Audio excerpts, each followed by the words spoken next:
नमस्कार दोस्तों, स्वागत है आप सभी का डीके मैथ्स क्लासेस में। आज से हम स्टार्ट करने वाले हैं चैप्टर क्लास 10th के चैप्टर नंबर 1 की, जिसका नाम है रियल नंबर, जो कि बहुत ही इम्पोर्टेंट टॉपिक है। और आपके अपने इस टॉपिक को पहले भी बहुत बार पढ़ा होगा, लेकिन आज हम इसके बारे में ढंग से और अच्छे तरीके से पढ़ने वाले हैं।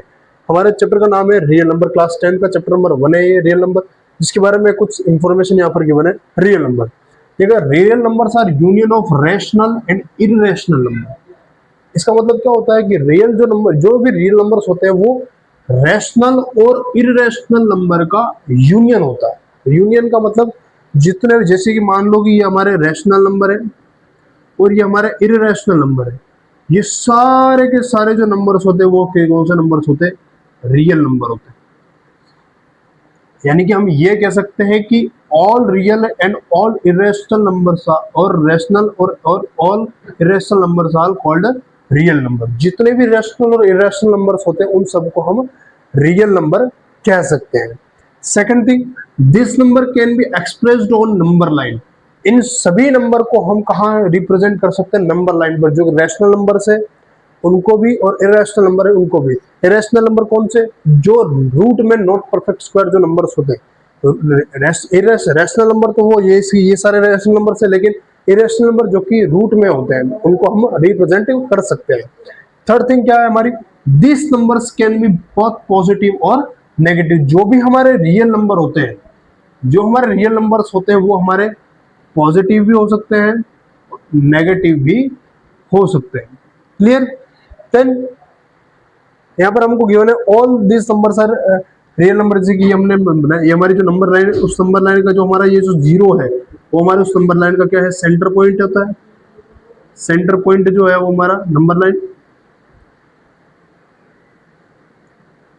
लाइन का सेंटर पॉइंट हमारा जीरो हो गया। और नंबर लाइन के जो हमारे राइट साइड है, नंबर लाइन के राइट साइड में हमारा कौन से इंटीजर होते हैं? Positive integer.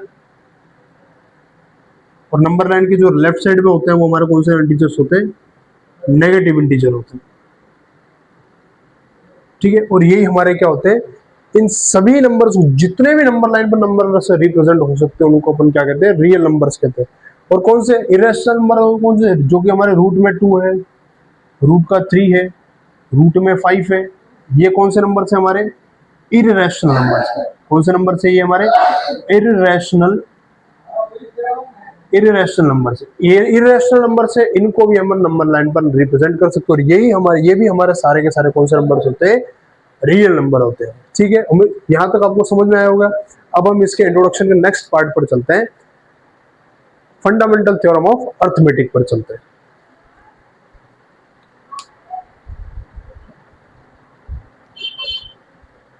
रियल नंबर के इंट्रोडक्शन के बाद में अब हम चल रहे हैं इस चैप्टर की इंपॉर्टेंट थ्योरम 1.1 के बारे में, जो हमारी थ्योरम है fundamental theorem of arithmetic. Fundamental theorem of arithmetic क्या कह रही है? देखिएगा, every composite numbers can be written as a product of primes is one only one way. इसका मतलब क्या होता है कि हमारे जितने भी कंपोजिट नंबर है, जितने भी कंपोजिट नंबर है उनको हम किस तरीके से, किस तरीके के प्रोडक्ट में लिख सकते हैं? प्राइम नंबर्स के प्रोडक्ट वे में हम लिख सकते हैं। इसका मतलब क्या हुआ?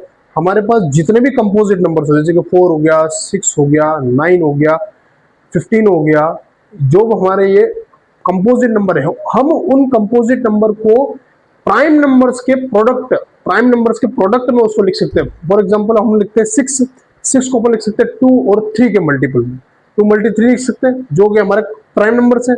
अब यानी कंपोजिट नंबर 6 को ऊपर हम प्राइम नंबर के प्रोडक्ट में लिख सकते हैं। अब इसका एग्जांपल हमें लेते हैं, देखो यहाँ पर एवरी कंपोजिट नंबर, तो थ्योरम हमारी यही है, every composite numbers can be written as the product of primes is one only one way. यानी कि जितने भी कंपोजिट नंबर हैं उसको हम प्राइम नंबर्स के प्रोडक्ट में लिख सकते हैं। यही हमारी फंडामेंटल थ्योरम ऑफ अर्थमेटिक होती है। अब जैसे कि हमारे कंपोजिट नंबर 2 हमने लिए, 2 कंपोजिट लिए कि 36 के प्राइम फैक्टर क्या हो सकते हैं? 36 किस टेबल में आता है? तो 36 को अपन क्या लिख सकते हैं? 12 3 जा 36, और 12 को अपन लिख सकते हैं 4 3 जा, यानी कि मैं अब लिख सकता हूँ 4 को लिख सकते हैं 2 मल्टी 2 मल्टी 3 मल्टी 3। तो देखिएगा 2 2 जा 4, 4 3 जा 12 और 12 3 जा 36, यानी कि मैंने 36 को कम प्राइम नंबर्स के प्रोडक्ट में इसको डिवाइड कर दिया। 36 एक कंपोजिट नंबर था, उसको हमने प्राइम नंबर के पार्ट्स में डिवाइड कर दिया, इक्वल पार्ट्स में डिवाइड। अब हमारा आता 45, 45 भी हमारा कंपोजिट नंबर है, 45 को भी डिवाइड करो। 45 को अपन क्या लिख सकते हैं, 15 3 जा, और 15 को अपन लिख सकते हैं 3 5 जा, तो 3 मल्टी 5, 3 3 जा 9 और 9 5 जा 45। क्लियर हो गई बात। ये हमारे दोनों कंपोजिट नंबर से और ये हमारे इनके प्राइम नंबर से। क्लियर हो गई बात। और ये हमारी फंडामेंटल थ्योरम ऑफ अर्थमेटिक यहाँ पर फिनिश होती है। अब यहां से हम एक नया कॉन्सेप्ट निकाल रहे हैं कि हमारा इन दोनों नंबर से हम एलसीएम और एचसीएफ कैसे फाइंड करते हैं, बाय प्राइम फैक्टराइजेशन मेथड के हेल्प से। एलसीएम एंड एचसीएफ आपने पहले पढ़ रखे होंगे। एलसीएम का मतलब होता है list common multiple, list common multiple. और एचसीएफ का मतलब होता है हाईएस्ट कॉमन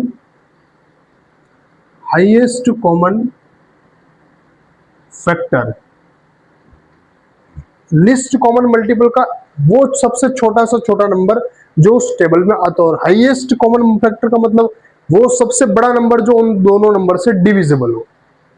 जैसे कि अब हमको मान लो कि हमने 36 के फैक्टर हमने ये किए और 45 का फैक्टर हमने ये किया। LCM and HCF using prime factorization method, it's very easy concept. देखिएगा, हमको इस 36 और 45 का एलसीएम निकालना है। 36 और 45 का एलसीएम निकालना है, तो एलसीएम कैसे निकालेंगे? एलसीएम निकालने का बहुत ही इजी तरीका है। एलसीएम में हम कैसे निकालेंगे, देखिएगा, यहां पर जो कोई भी नंबर आया है, जैसे कि 2 हमारे पास आया, देखो 2 कितने टाइम आया, 2 टाइम आया, तो हमको 2 को लिखना है 2 मल्टी 2 टाइम आया, दैट्स व्हाई। इसलिए अब 3, देखो 3 यहां पर भी 2 टाइम आया, यहां पर भी 2 टाइम आया, तो हमको 4 टाइम नहीं लिखना है। जो हाईएस्ट टाइम आया, हाईएस्ट टाइम कितने बार आया, 2 टाइम ही आया, भले दोनों में आया, लेकिन हाईएस्ट टाइम कितने टाइम आया, 2 टाइम आया। तो 2 कितने टाइम, 2 टाइम आया, कौन, 3 आया, तो 3 मल्टी 3 लिखेंगे। ठीक है, और क्या लिखेंगे हम, देखो यहां पर क्या है, और क्या है इसके अलावा, 5 कितने टाइम आया, 1 टाइम आया, तो हमने लिखा इसका 5। तो इसका एलसीएम कितना आया, देखिएगा एलसीएम कितना आया, 5 2 जा 10, 5 2 जा 10, 10 2 जा 20, 10 2 जा 20, 23 जा 60 एंड 63 जा 180। क्लियर। तो ये हमारा 36 और 45 का एलसीएम कितना आया, 180। 5 2 जा 10, 10 2 जा 20, 23 जा 60 एंड 16 3 जा 180। अब 36 और 45 का एलसीएम निकाल, एचसीएफ। एचसीएफ का क्या होगा, हाईएस्ट कॉमन फैक्टर।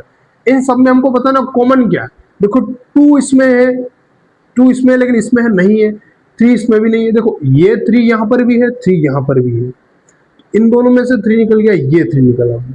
फिर यहां पर भी एक 3 है और यहां पर भी एक 3, तो इनमें से हमने निकाला 3, और कोई भी दोनों में कोई कॉमन होना चाहिए, जो दोनों में कॉमन आएगा वो हमारा यहाँ पर एचसीएफ होगा। तो कोई नहीं, यहाँ पर 3 3 हो गया 9, तो जो हमारा 9 है वो हमारा एचसीएफ है, और एलसीएम हमारा 180 आ गया। समझ में आ गई बात। ये हमारा theorem 1.1 fundamental theorem of arithmetic यहाँ तक होती है, और इसका एलसीएम और HCF by prime factorization method. इसके अकॉर्डिंग हम और भी इसका इंट्रोडक्शन देखेंगे। इसके लिए हम मूव करते हैं नेक्स्ट पेज पर।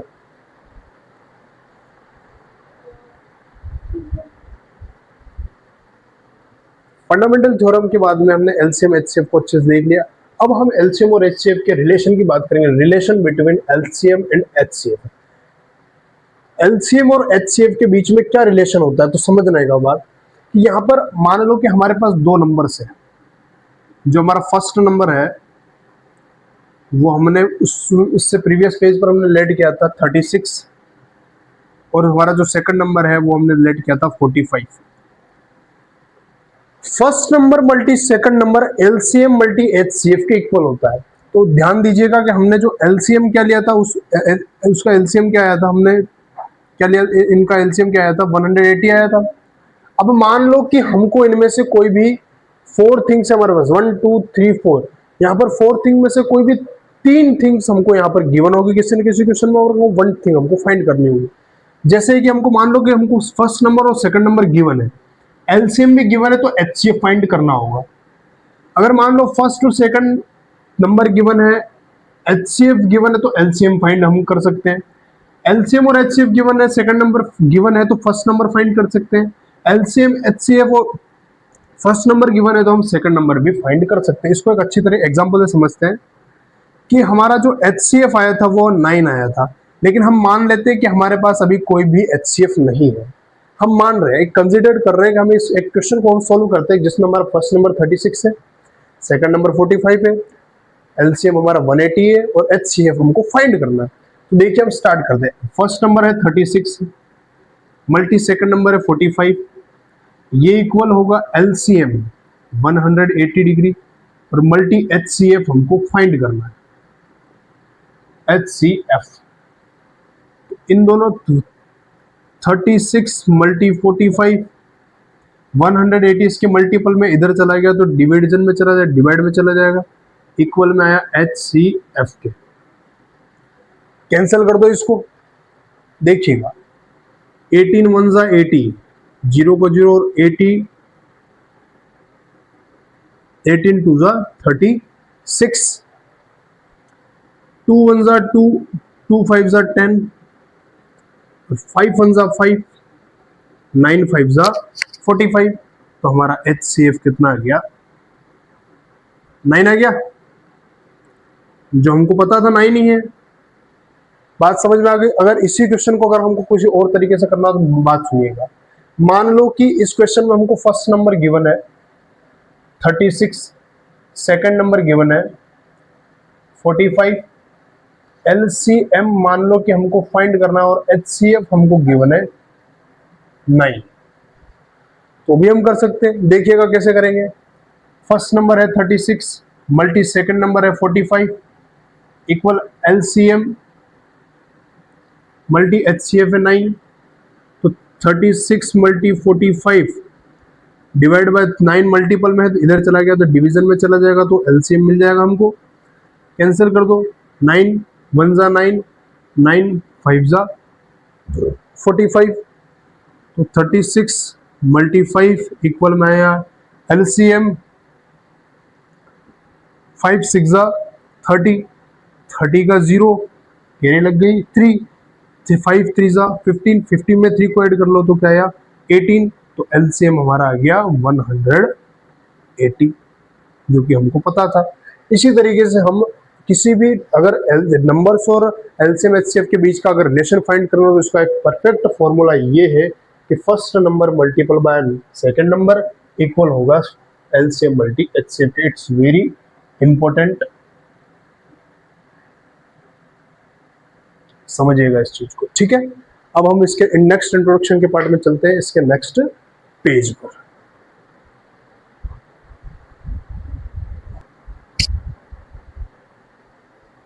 चैप्टर नंबर 1 के इंट्रोडक्शन पार्ट को आगे बढ़ाते हुए इसके एक मोस्ट इंपोर्टेंट थ्योरम और आती है जिसका नाम है थ्योरम 1.2। थ्योरम 1.2 क्या कह रही है? Let P be a prime number, let P be a prime number if P divides A square then P divides A where A is a positive integer। एक बार ध्यान सुनना, ये चैप्टर क्लास 10th की chapter number 1 की बहुत important theorem है ये वाली, और इसके बाद में एक 1.3 थ्योरम भी है जिसमें कह रहा है let P be a prime number. यहां पर हमको P क्या गिवन है? Prime number given. यहां पर हम सॉल्यूशन इसका स्टार्ट करते हैं। P हमारा क्या है? एक प्राइम नंबर है। P हमारा कौन सा नंबर है? एक प्राइम नंबर है। और A जो है वो हमारा क्या है? A where A is the positive integer, positive integer. यहां पर क्वेश्चन क्या कह रहा है कि if P divides A square, अगर कोई नंबर है A स्क्वायर वो उसको P जो है वो डिवाइड करता है, देन P डिवाइड से, अगर कोई नंबर है उस नंबर का जो हम स्क्वायर करते हैं वो P से डिविजिबल है, तो वो होल नंबर भी जिसका हमने स्क्वायर किया था, वो होल नंबर जिसका हमने स्क्वायर किया था, वो भी उस पी से, उस नंबर से क्या होगा, डिविजिबल होगा। इस वही थ्योरम में हम इसको लेट कर, हम इसको सॉल्यूशन करने वाले हैं कि इसको कैसे प्रूव करते हैं। तो मैं लेट करता हूं, let a equal, let a is equal to 6। मैंने क्या लिखा, let a is equal to 6। हमने ए एक पॉजिटिव इंटीजर है, तो हमने ए को लेट क्या किया, ए 6 से। तो सीधी बात है कि हम ए स्क्वायर को करेंगे तो 6 का स्क्वायर हो जाएगा। तो ए स्क्वायर यानी कि 6 का स्क्वायर कितना आ गया, 36। अब मुझे ये बताओ कि जो 36 है वो किस किस नंबर से डिविजिबल है। तो मैं, हम जानते हैं कि जो 36 है वो 2 से भी डिविजिबल है, 36 3 से भी डिविजिबल, कंप्लीटली डिविजिबल होना चाहिए। किससे डिवीजन होना, कंप्लीट डिवीजन होना चाहिए। ठीक है, तो देखो 36 2 से भी डिवीजन, 4 हालांकि 4 से भी डिवीजन, लेकिन हम इसको ले रहे हैं 36 2 से भी कंप्लीट डिवीजन हो जाता है, 3 से भी कंप्लीट डिवीजन हो जाता है। ठीक है, तो मैं यहाँ लिख, तो सुनिएगा, तो ए स्क्वायर, तो मैं लिखता हूं 36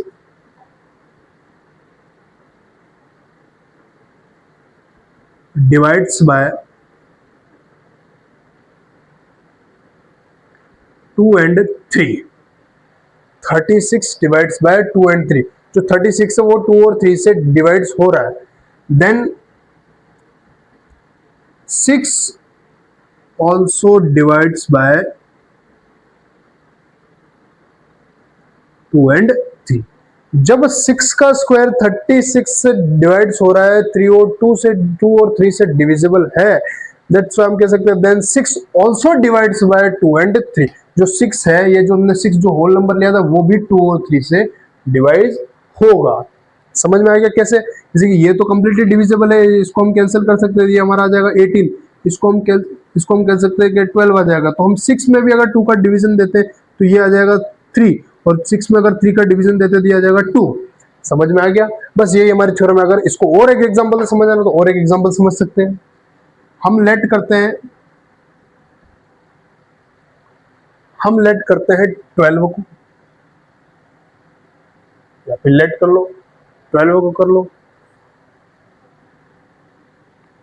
हमने क्या कहा, 12 को लेट कर लिया कि a इज इक्वल टू 12,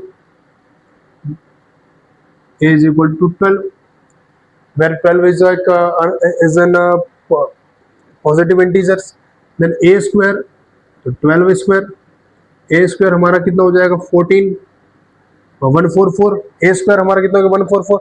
अब 144 किससे डिविजिबल है, देखो 1 जो 44 है वो 2 से भी डिविजिबल है, 144 3 से भी डिविजिबल है। ठीक है, तो देखिएगा, तो मैं लिख सकता हूँ यहाँ पे, देखो किस तरीके से डिवाइड, 2 में अगर इसका डिवीजन देंगे तो ये 7, और ये 2 टाइम कैंसिल हो जाएगा, और इसको डिवीजन कर देंगे तो ये 4 टाइम, और ये 8 टाइम, ये 48 टाइम कैंसिल होगा, और ये 72 टाइम कैंसिल होगा। देन मैं लिख सकता हूँ कि 144 divides by 2 and 3, then 12 also divides, then 12 also divides by 2 and 3। जब 144 2 और 3 से डिविजिबल है तो 12 भी 2 से डिविजिबल होगा 4 टाइम, और 12 2 से भी डिविजिबल होगा 6 टाइम में। यानी कि इसको हम लिख सकते हैं, देखो 144 ए स्क्वायर की जगह ले तो मिल जाता है, ए स्क्वायर डिवाइड्स बाय हमारा जो पी है, जो p है वो हमने प्राइम नंबर कौन सा है, ये हमारा 2 और जो 3 वो हमारा प्राइम नंबर है, 2 और 3 हमारा कौन सा नंबर है, प्राइम नंबर है। तो इसको a square divides by p, then a divides bye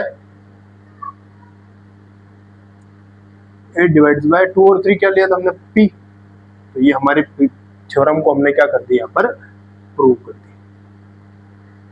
समझ में आ गई हो कि मेरे ख्याल से बहुत अच्छे तरीके से मैंने एक्सप्लेन किया है। अगर आपको समझ में आ गई हो तो अब हम चलते हैं नेक्स्ट पेज पर, जो कि हमारी बहुत ही इंपॉर्टेंट थ्योरम होने वाली, थ्योरम नंबर 1.3।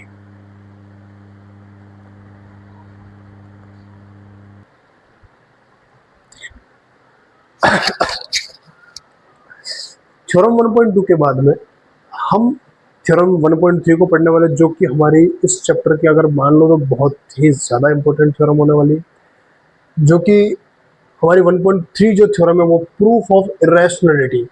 हमको किसी भी नंबर की इरेशनलिटी कैसे प्रूव करनी है। इरेशनलिटी का मतलब क्या होता है, उस नंबर को हमको इरेशनल कैसे प्रूव करना है। जैसे कि हमने एक लिया है कि prove root two is a irrational number. Root two is irrational number, हमको फाइंड करना है रूट टू इरेशनल नंबर है। अब हम जानते हैं कि रूट टू इरेशनल नंबर है, लेकिन रूट टू इरेशनल नंबर क्यों है, कैसे है, ये हमको इस थ्योरम में बताना है। इस थ्योरम को सॉल्व करने का हम यहाँ पे स्टार्ट कर देगा। रूट टू को हमको इरेशनल फाइंड करना है, तो यहाँ पर एक मेथड लगेगा बाय कॉन्ट्राडक्शन।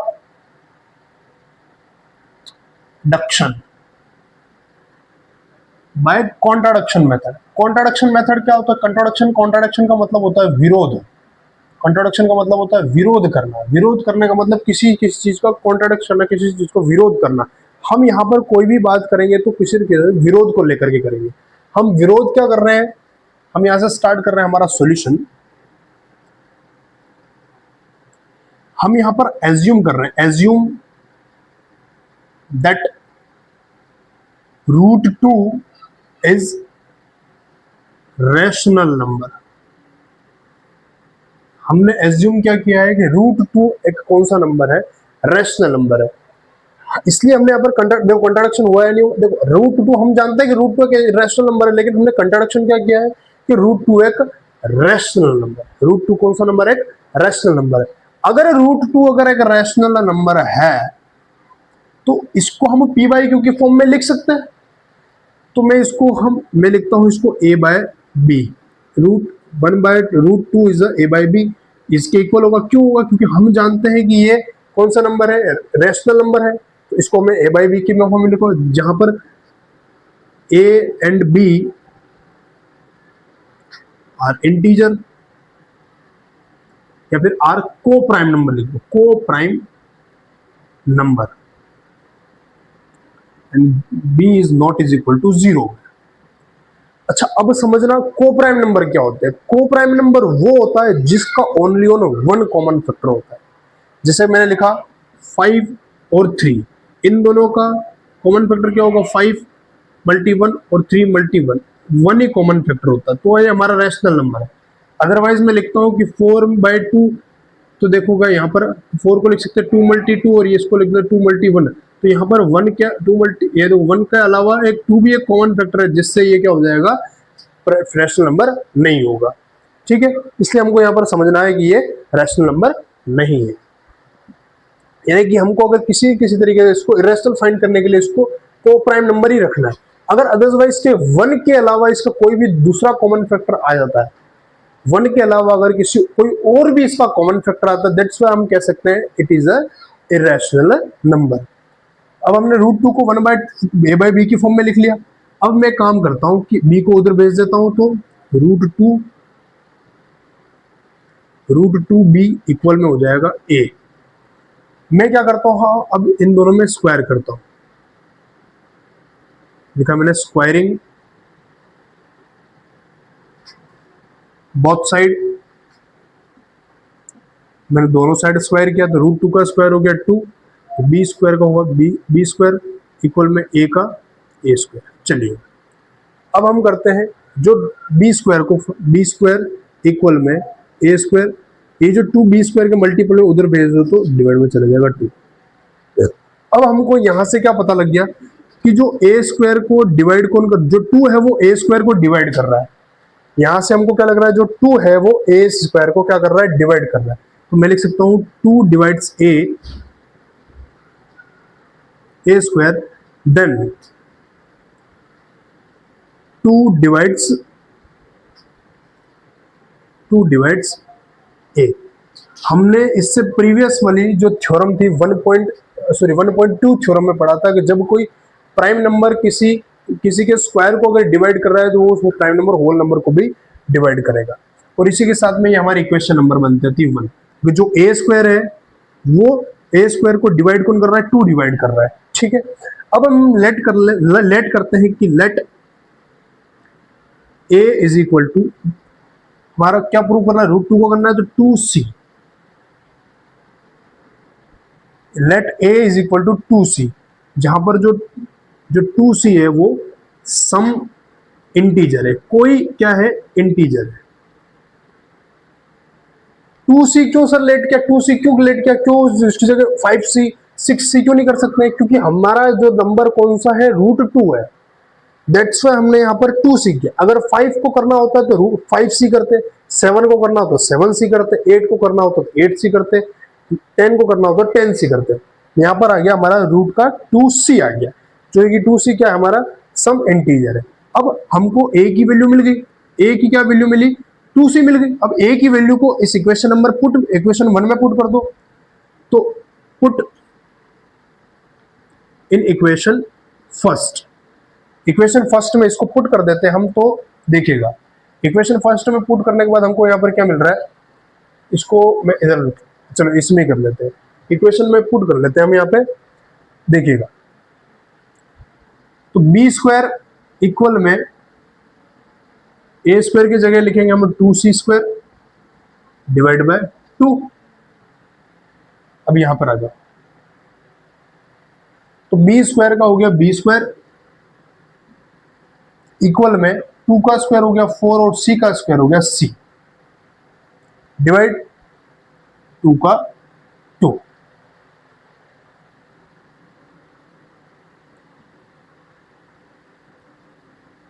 टू का 2 हो गया, ठीक है। अब हम लिखते हैं b square is equal to, इसमें से इसको अगर कैंसिल करते तो बच गया 2 का 2c का होल स्क्वायर। अब अगर c को तुम फाइंड करना चाहो तो 2 को इधर भेज दो, तो b square divide by 2 equal में c स्क्वायर। अब ध्यान से सुनना, 2 अब किसको डिवाइड कर रहा है, बी स्क्वायर को डिवाइड कर रहा है, 2 किसको डिवाइड कर रहा है, बी स्क्वायर को डिवाइड करता है, तो मैं लिख सकता हूं 2 divides b square, then 2 divides b, theorem 1.2, theorem 1.2, ये हमारी इक्वेशन नंबर बन गई सेकंड। अब इक्वेशन फर्स्ट और सेकंड को थोड़ा सा कंक्लूजन करो। हमने जो ए और बी लेट किया था, ए और जो बी लेट किया था, हमने क्या लेट किया था कि a and b is a co prime number. Co prime number का मतलब होता है कि ये दोनों, इन दोनों का कोई कॉमन फैक्टर 1 है। लेकिन मेरी बात सुनना कि जो ए स्क्वायर को डिवाइड यहाँ पर 2 कर रहा है और बी स्क्वायर को डिवाइड 2 कर रहा है, यानी कि इसमें और इसमें इन दोनों में कॉमन फैक्टर कौन है, 2 आ रहा है। तो मैं लिखता हूं in equation first and second, first and second 2 is a common factor, 2 क्या है इनमें कॉमन फैक्टर। और मैंने बताया था कि हमारा जो रेशनल नंबर होता है उनका कॉमन फैक्टर ओनली 1 होता है, दैट्स व्हाई हमने लिखा था को प्राइम नंबर है, ए और बी हमारा क्या को प्राइम नंबर है। लेकिन ए स्क्वायर और बी स्क्वायर का डिवाइड में यहाँ पर 2 आ रहा है, यानी कि हमारा जो 2 है वो 2 हमारा क्या है, यहाँ पर कॉमन फैक्टर है, 2 हमारा यहाँ पर कॉमन फैक्टर है। इसलिए हमने यहाँ पर एक बात कर सकते हैं, यहाँ पर हम लिखते हैं दिस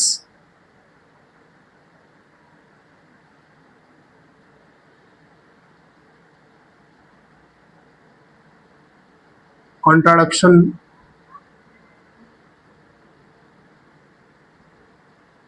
arising because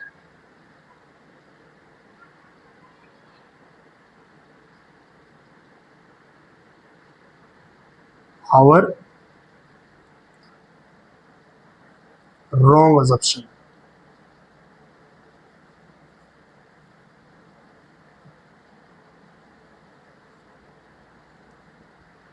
इसका मतलब क्या होगा कि हमने जो 1 इक्वेशन 2 का हमने कंक्लूजन निकाला, जो रूट जो 2 नंबर है वो इन दोनों ए और बी का क्या निकल रहा है, कॉमन फैक्टर निकल रहा है। और ये हम जानते हैं कि रेशनल नंबर का कोई भी कॉमन फैक्टर नहीं होता है, कोई भी कॉमन फैक्टर 1 ओनली फॉर 1 होता है, जो कि को प्राइम नंबर होता है। इसलिए हमने यहाँ पर this contradiction arising because our wrong assumption, ये इसलिए आया है, ये इसलिए आया है क्योंकि कोई भी इरेशनल नंबर है, कोई भी इरेशनल नंबर का कोई कॉमन फैक्टर है, कोई पी बाई क्यू की फॉर्म में लिख नहीं सकते, और इसका जो कॉमन फैक्टर है वो दो आ ही नहीं सकता, ओनली फॉर वन होता है। इसलिए हमने लिखा कि दिस कंट्राडिक्शन अराइजन बिकॉज और रॉन्ग। ये इसलिए आया है क्योंकि हमने ये इसलिए आया है क्योंकि हमने जो अजप्शन किया था, जो हमने एज्यूम किया था कि जो root two is a rational number, वो हमने रॉन्ग अजप्शन किया था। उम्मीद करता हूं आपको ये थ्योरम 1.3 अच्छे से समझ में आई होगी। अगर समझ में आई है तो अपने दोस्तों के साथ शेयर करिएगा। और ये हमारा चैप्टर नंबर 1 का इंट्रोडक्शन यहाँ पर क्या होता है, खत्म होता है। ठीक है, चलिएगा। अब हम इसकी 1.1 और 1.2 की जो एक्सरसाइज करने वाला वो हम इसके बाद में हम शुरू करेंगे। ठीक है, थैंक यू।